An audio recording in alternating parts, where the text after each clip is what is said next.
começamos a falar sobre depressão, hoje nós vamos falar de outros casos práticos onde a gente possa aplicar aquilo que nós vimos ontem sobre a teoria. Nós vamos começar hoje falando sobre problemas intestinais, um problema relativamente fácil da gente tratar. Há pessoas que às vezes complicam, tem que mentalizar tal substância em tal órgão que vai produzir, que vai fazer isso, que vai fazer aquilo. Tem técnicas muito mais simples, muito mais fáceis para tratar. O que é um problema intestinal? Aqui pode acontecer dois casos opostos, duas situações opostas. Uma diarreia, por exemplo, ou pode acontecer uma prisão de ventre, que seria o oposto. Nos dois casos, há uma descompensação na movimentação da matéria pelo intestino. Eu falei ontem que muitas vezes acontece que quando alguma coisa no corpo físico está com dificuldade de circulação, geralmente o que acontece é que isso é uma consequência de uma dificuldade de circulação fluídica. Então, muitas vezes, problemas intestinais, e aí no caso da diarreia, há um problema na circulação, que é uma circulação acelerada, né? A matéria deveria ser retida por mais tempo para haver a absorção, ou então há uma eliminação precipitada, sem necessidade, muitas vezes não há nem formação de fezes, mas há uma precipitação dessa matéria, uma eliminação dessa matéria que não deveria acontecer. Ou então, no caso oposto da prisão de ventre, há também aí uma dificuldade na circulação. Deveria circular mais rapidamente, e isso não está acontecendo. Geralmente acontece que nessa região aí a gente vai ter um acúmulo fluídico, energias estagnadas e sem movimentação. Essa seria a hipótese mais viável para explicar essas questões. A gente tem ali fluidos que deveriam circular por essa região, mas que não estão circulando da maneira conveniente por algum motivo. Muitas vezes o motivo disso é emocional. Aí nós vamos ter uma precipitação de fatores, um encadeamento de fatores que vão chegar até o corpo físico, gerando um problema intestinal.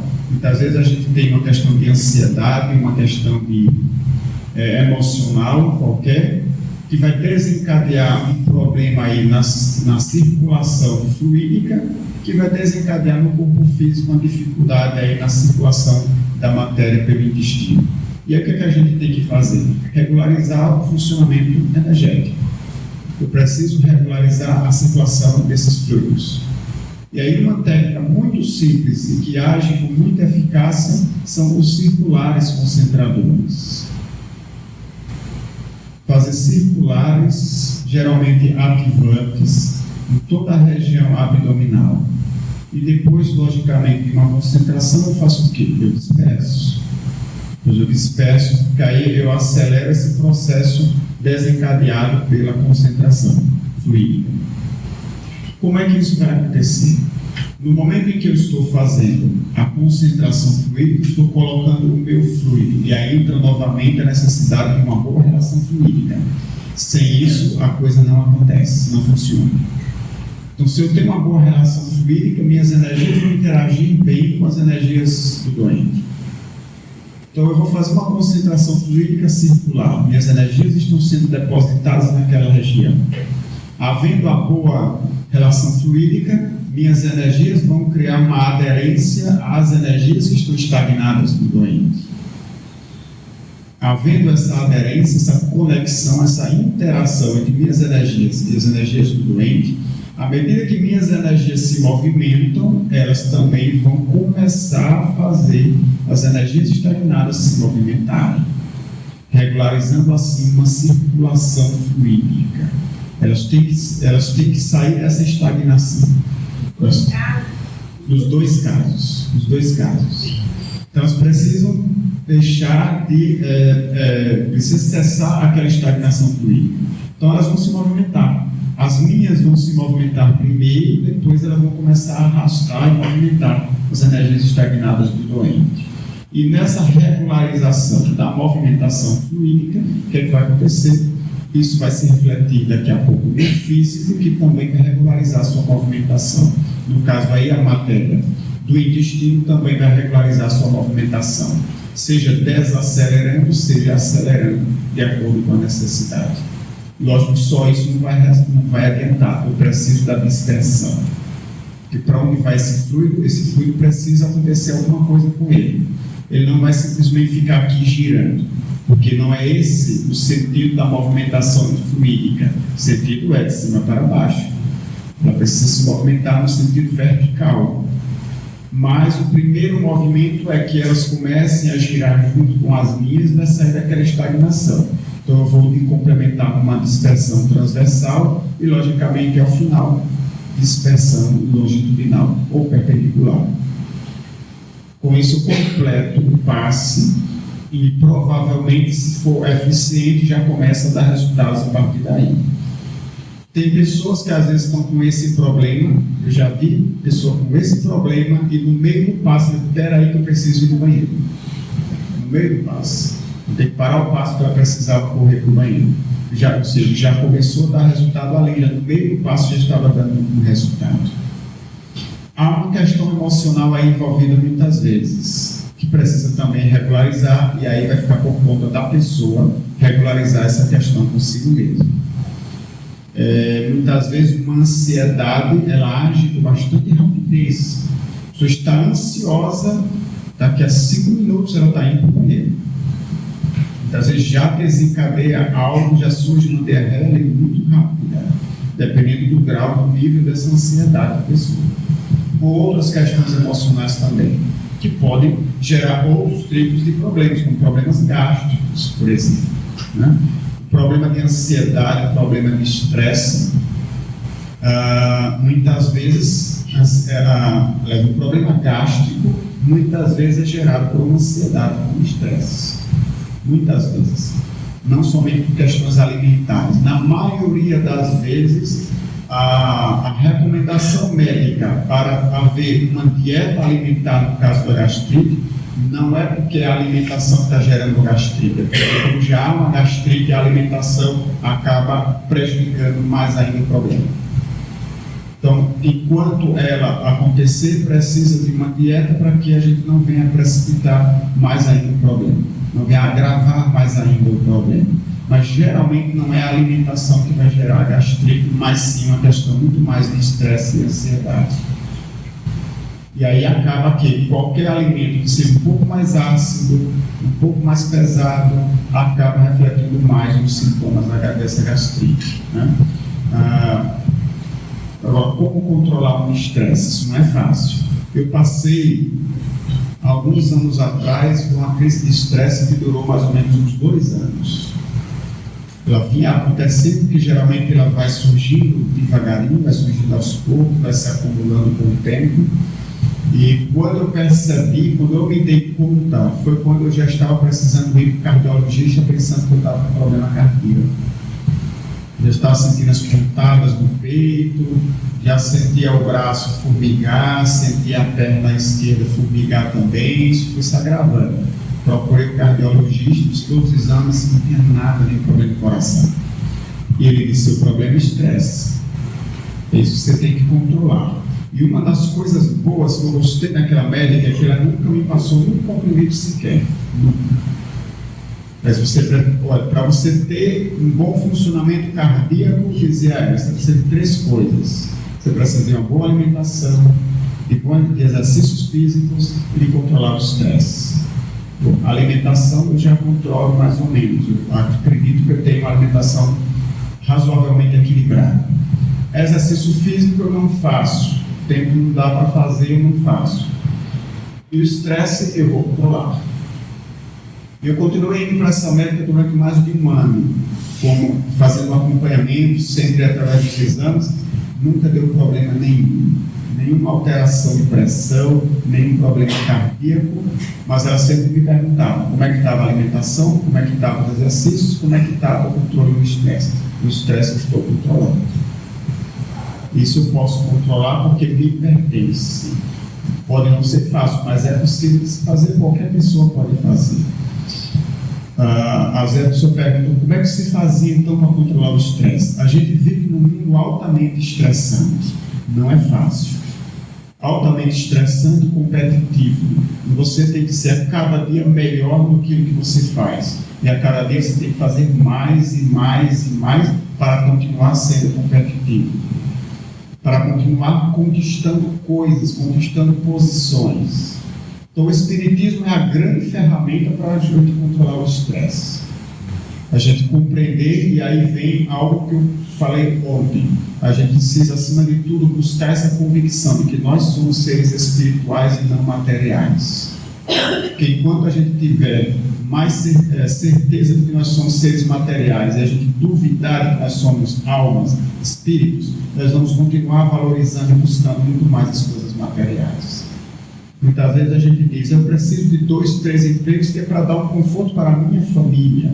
Isso pode ser nobre, mas ao mesmo tempo a gente está ensinando a família a continuar sendo competitiva, assim como nós, ou seja, nós estamos ensinando eles a alimentar a mesma sociedade que a gente tem hoje, ao invés de começarmos a mudar o estilo de sociedade que a gente tem. A gente vai alimentando-a através dos nossos procedimentos e daquilo que a gente ensina para os nossos filhos e nossa família.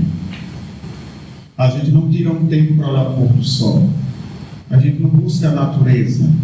A gente não costuma olhar para o céu, para ver as estrelas, para olhar a lua. A gente não costuma fazer isso. A gente está acostumado a olhar ao redor e ver apenas concreto, nada mais do que concreto. As relações familiares, elas estão cada vez mais enfraquecidas. As pessoas não se encontram mais, não se conversam, não se abraçam. Elas só mandam mensagens pelo WhatsApp. Mesmo quando é data de aniversário, as pessoas nem mesmo telefonam para fazer o outro ouvir a sua voz, o que você tem a dizer. Mandam uma mensagem, às vezes apenas um símbolo, através do WhatsApp. Então, as relações estão ficando mais frias. Se por um lado o WhatsApp ele aproxima as pessoas que estão longe, ao mesmo tempo ele distancia as pessoas que estão próximas. Então, mas isso cabe a quem? De quem a responsabilidade é nossa, puramente nossa. Nós temos a capacidade, nós temos o pensamento e a vontade de querer ou não querer, de mudar ou não mudar, de continuar alimentando o mesmo sistema social que a gente tem, e de começar a fazer as mudanças a partir de nós mesmos e da nossa casa. O Dr. Brian Weiss, criador da terapia de regressão a vidas passadas, norte-americano, o primeiro livro que ele escreveu, Muitas Vidas, Muitos Mestres, ele escreve a história, como é que ele chegou a descobrir a reencarnação. Ele que era materialista, era um psiquiatra, nunca pensou em religião, espiritualismo, reencarnação, nunca pensou em nada, parou de pensar em nada disso, mas num determinado instante, com uma das suas clientes, a Catherine, ele usava regressão de memória, não a vidas passadas, mas usava regressão de memória, muitas vezes buscando, através do transe hipnótico, algum trauma na infância dos seus pacientes, mas naquele dia, com aquela regressão de memória, a paciente começou a relatar uma vida anterior. E isso foi prosseguindo nas sessões seguintes. Ele tomou um susto enorme, porque ele não estava acostumado àquilo, nunca tinha lido nem se preocupado com aquilo. Mas ela relatava dados biográficos, dados históricos relativos a uma personalidade e a várias personalidades anteriores, inclusive uma reencarnação junto com ele, e que eles já eram conhecidos de outras encarnações. E aquilo foi um choque enorme para ele. E ele disse que quando ele buscou na biblioteca da universidade, a respeito do tema, ele encontrou muita literatura a respeito do assunto, muita literatura científica a respeito do assunto. Mas como é que ele nunca percebeu que existia aquela literatura? Porque ele nunca se interessou pelo tema. E depois ele tomou coragem, foi contando para os outros colegas dele de profissão, e foi verificando que os colegas também já tinham passado por situações semelhantes. Mas por que eles nunca falaram? Com medo de represálias, com medo das críticas. Porque a profissão ela requer um certo status materialista, um pensamento materialista. Então, se falar de reencarnação nesse meio é complicado. Por isso, os colegas nunca tinham comentado nada, mas todos eles já tinham passado por alguma situação parecida. A esposa do Dr. Brian era também psiquiatra, então eles dialogavam em casa a respeito do assunto e ela servia meio como de advogado do diabo. que ela ficava tentando, lhe questionando, buscando outras alternativas de explicação.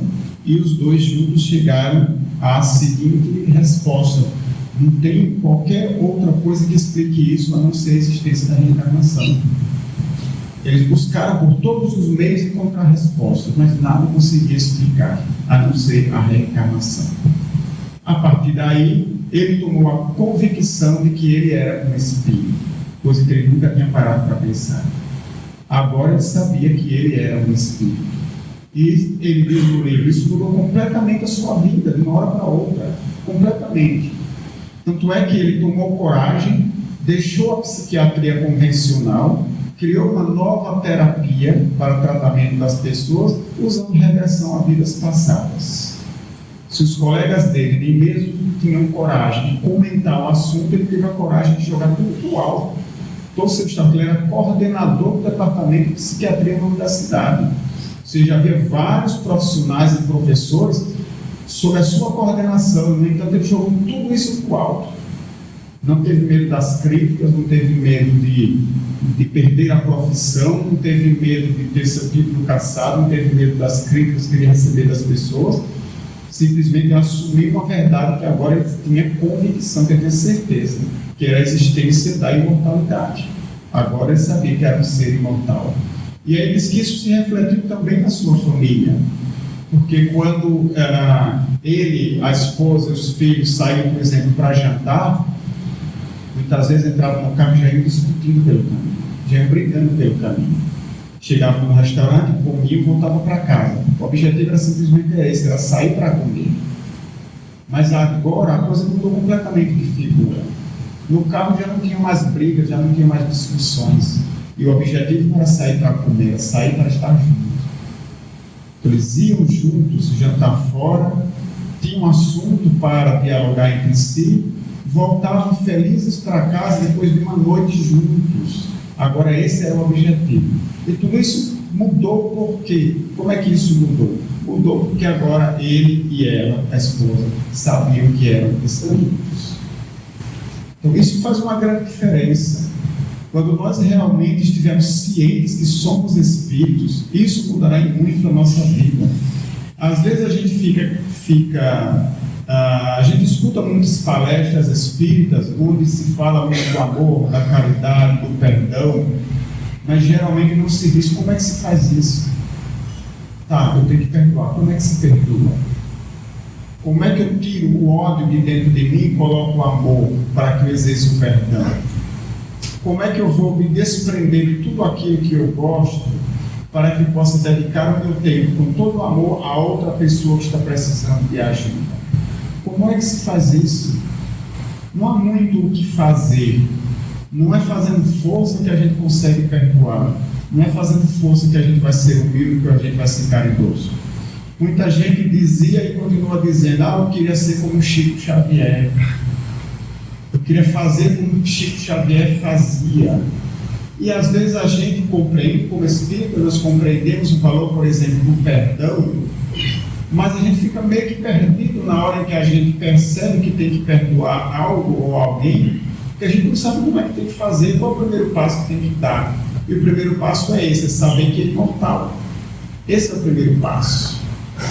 Kardec escreveu lá no Evangelho segundo o Espiritismo, nos primeiros capítulos, no texto intitulado O Ponto de Vista.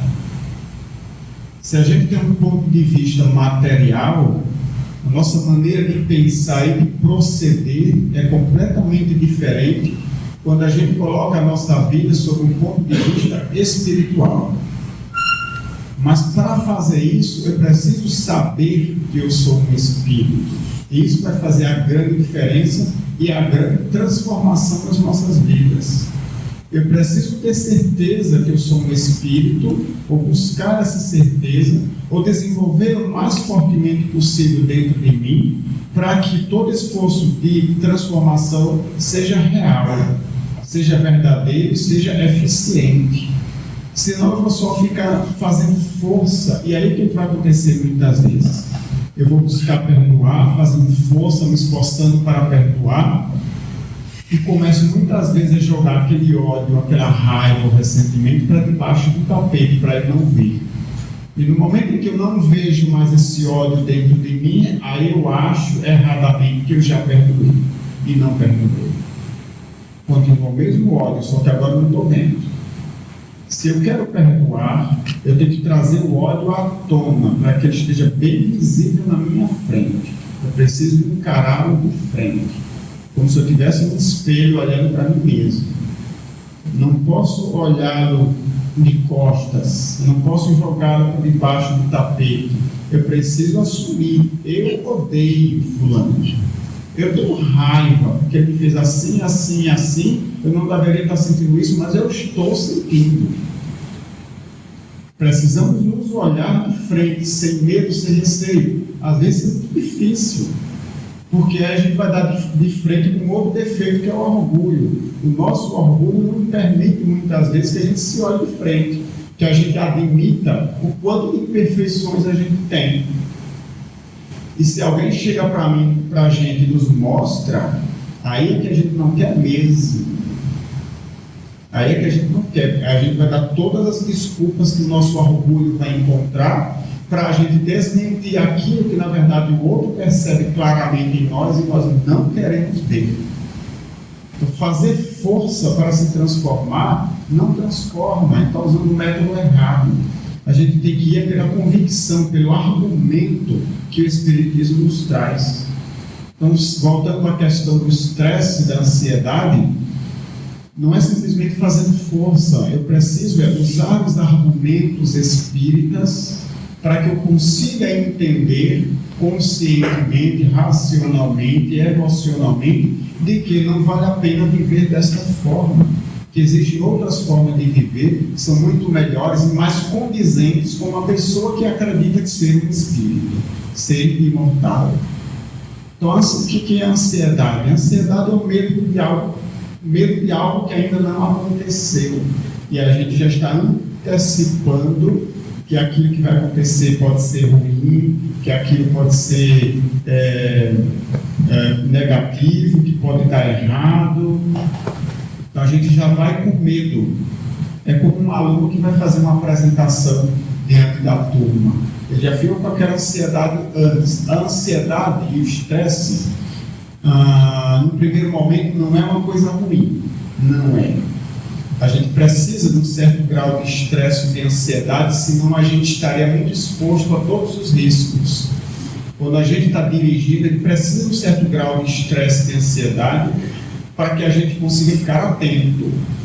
Senão a gente fica lá despreocupado e aí não presta muita atenção nos riscos verdadeiros que existem no trânsito. Então precisa de um certo grau de estresse. Só que aquilo passa, a situação passa, volta tudo ao normal. Volta tudo ao normal. O grande problema é quando esse estresse ele se repete com frequência. E ele se prolonga, as situações passam, o estresse e a ansiedade continuam. E quando a gente entra num processo de estresse e de ansiedade, o nosso organismo ele libera certas substâncias para dar um equilíbrio.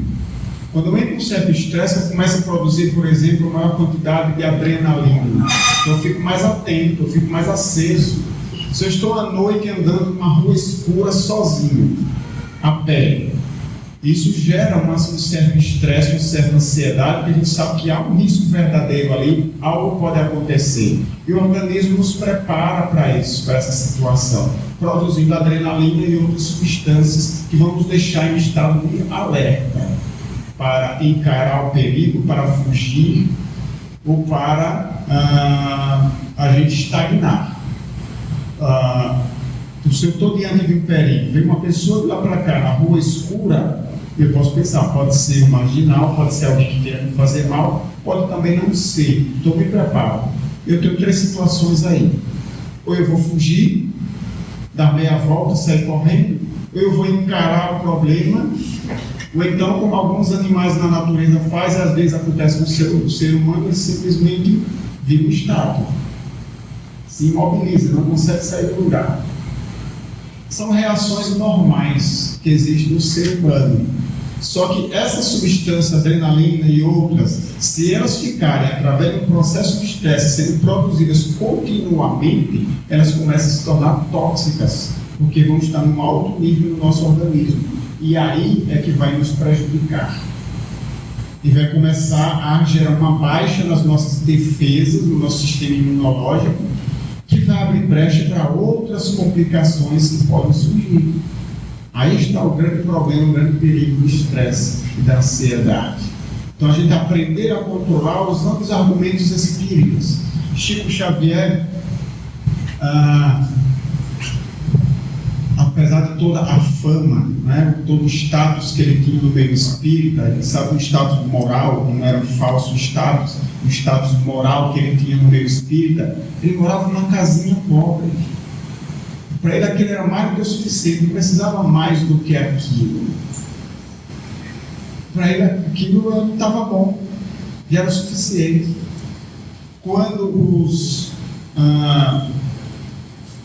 Quando Jesus foi crucificado, os apóstolos, os discípulos de Jesus, todos eles se esconderam com medo. Se o mestre foi crucificado, imagina o que pode acontecer com a gente. Pedro teve medo durante o próprio processo lá com Cristo. Quando chegaram para Pedro e disseram: você não é um dos seguidores do Nazareno? Não, eu nunca vi esse homem de forma alguma.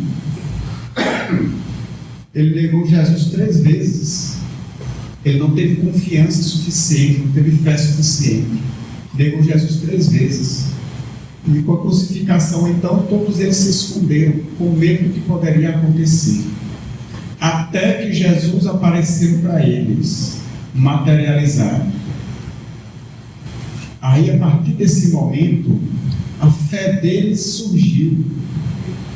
Uma força que eles tinham interiormente e não sabiam, apareceu, eclodiu.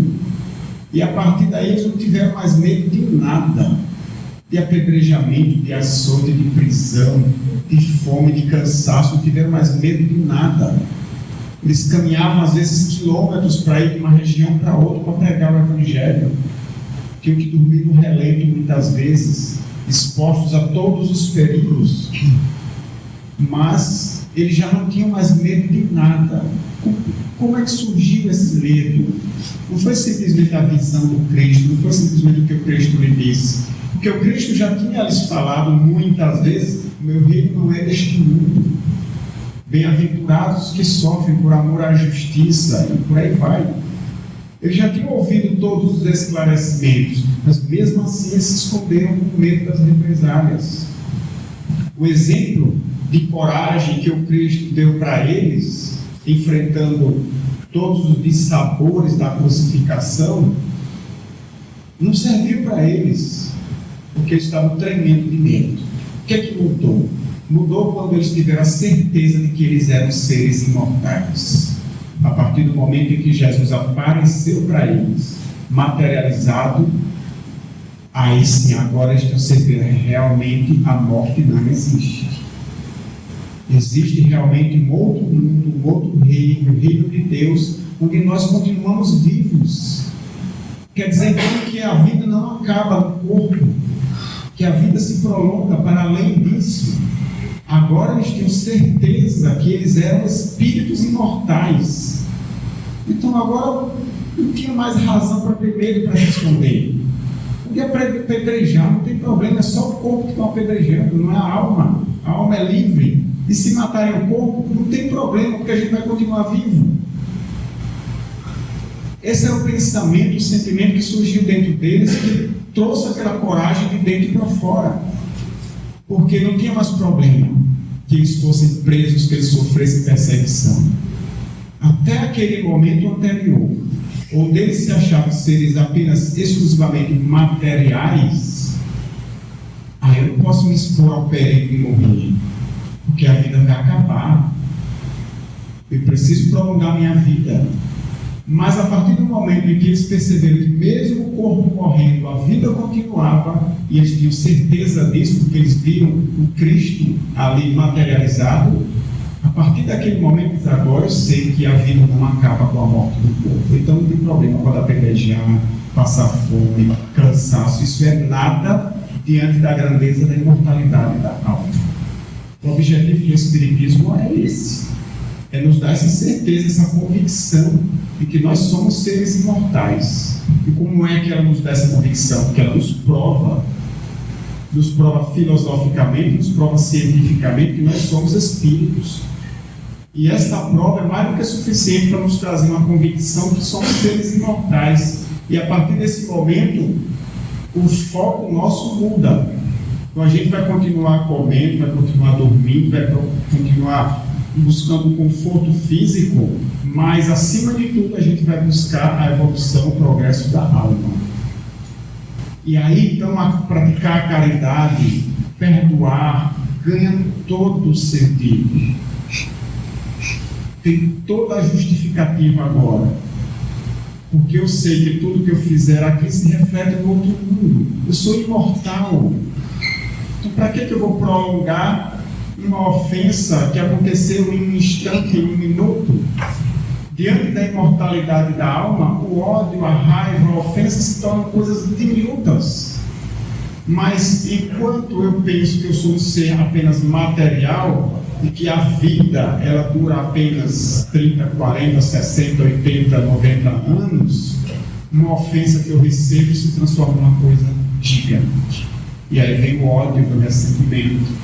Mas se eu sou um ser imortal, ou seja, vou viver pela infinitude. Então, o que é uma ofensa de um dia? Não é nada. Não vale nem a pena prestar atenção nisso. Automaticamente vem o pensamento do perdão. O sentimento do perdão. Então nós precisamos urgentemente, a cada dia, fazermos essa reflexão: até que ponto eu realmente acredito na reencarnação, até que ponto eu acredito em Deus, na existência de Deus, mesmo sem vê-lo, até que ponto eu acredito que eu sou um espírito, até onde vai a minha convicção, a minha certeza. Porque quanto mais eu aumento essa certeza, mais fácil se torna a gente se transformar. Então, a ansiedade pelo dia de amanhã, estresse porque o trânsito está congestionado, que nada. Isso é pequeno demais para um ser que é imortal. Então, a gente vai acabar desenvolvendo uma serenidade, uma tranquilidade. Chico Xavier viveu 92 anos, não é isso? 92 anos. Chico Xavier dormia poucas horas, muito poucas horas. Tinha um trabalho de psicografia no centro espírita, que ele chegava lá 4 horas da tarde, o trabalho começava às 9, ia até 2, sei lá quantas horas da manhã. No outro dia ele se acordava às 4 da manhã. Tinha que responder centenas de cartas, não existia e-mail, né?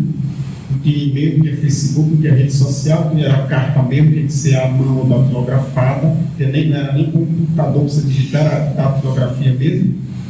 Centenas de cartas que vinham no Brasil inteiro que ele respondia uma a uma. Livros para psicografar, pessoas que iam no Brasil inteiro para visitar, trabalhos do centro espírita.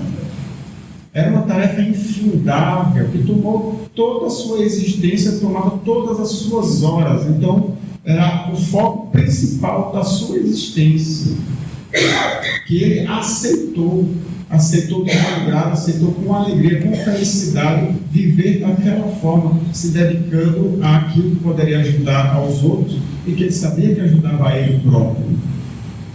Era uma pessoa que vivia sendo criticada, até mesmo por espíritas. Era criticado nas revistas, nos jornais, nas mídias da época, era criticado. Mas, no entanto, era uma pessoa que viveu 92 anos de idade, trabalhando até o final. Lógico que, aos poucos, as suas atividades foram sendo reduzidas, porque o corpo já não suportava mais a grande carga de trabalho.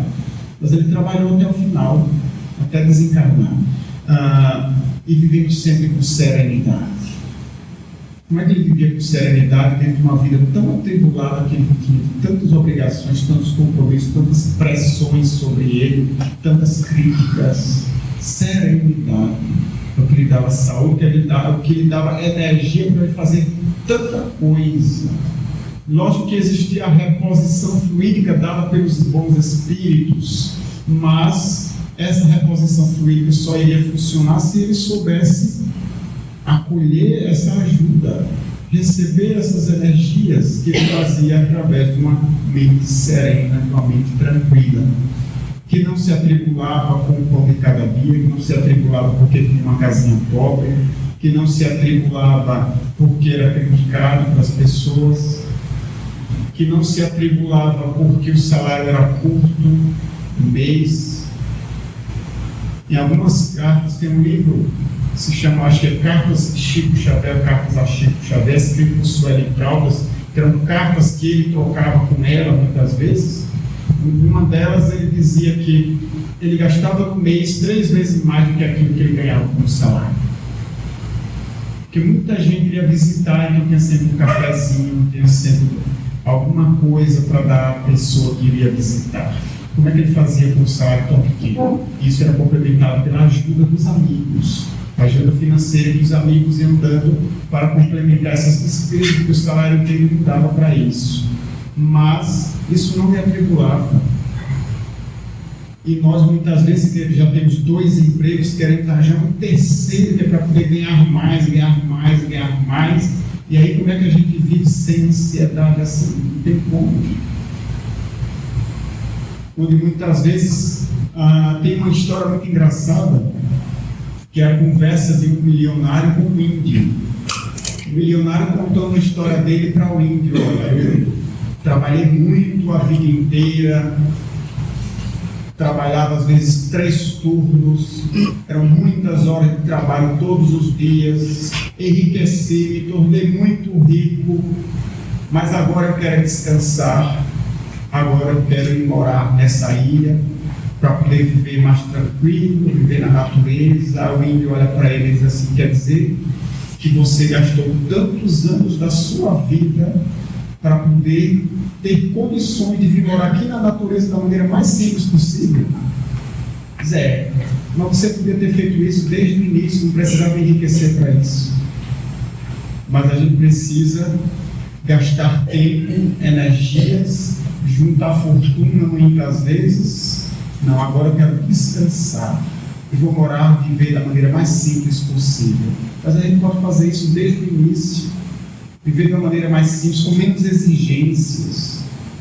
Muitas vezes a gente vive muito dentro das exigências que a sociedade tem sobre nós. A gente esquece muitas vezes de viver, de olhar o pôr do sol. Eu adoro quando estou lá no meu apartamento, eu moro no 3º andar, e lá dá para ver a lua cheia quando ela mal está surgindo, já está enorme. Eu adoro ficar vendo pela janela a lua cheia quando vai aparecendo. E chamo meu filho para olhar também, ver que maravilha a gente tem ali. É algo que foi criado por Deus, colocado à disposição do ser humano, mas que nós não sabemos muito às vezes aproveitar. E como aquilo pode fazer bem? Uma manhã na praia, junto com meus filhos, eu me sinto muito feliz quando eu saio com a minha esposa e com meus 2 filhos. Não fico contente, não me sinto completo quando eu saio sozinho ou saio só com um. Não é a mesma coisa. Eu gosto quando saem todos juntos. Isso nos faz mais completos, nos faz mais felizes, nos traz serenidade, um momento de compartilhamento com os outros, com a família, fortalecendo os laços de união, de diálogo. Enfim, nós precisamos disso, de mais família, de mais serenidade, de mais simplicidade nas coisas. Às vezes a gente já tem um carro muito bom, não, mas eu quero um carro 0.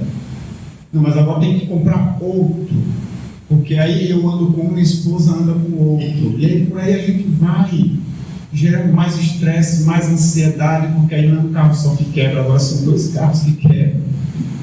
São 2 carros que têm gastos, não é só mais um. Então a gente tem que trabalhar mais ansiedade, mais estresse, mais tempo. E a gente vai deixando de lado o que o Espiritismo nos ensina. Então, na verdade, na prática, talvez seja um pouco complicado para nós superar o estresse e a ansiedade. Mas na teoria não é difícil. Está tudo aí ensinado pelo Espiritismo. Como é que a gente deveria ser? O que é que a gente deveria realmente dar mais atenção? O que é que realmente é mais importante para o ser humano? Está tudo na doutrina espírita. Fácil para a gente ler. aprender e praticar. Bom, vamos fechando com esse parênteses.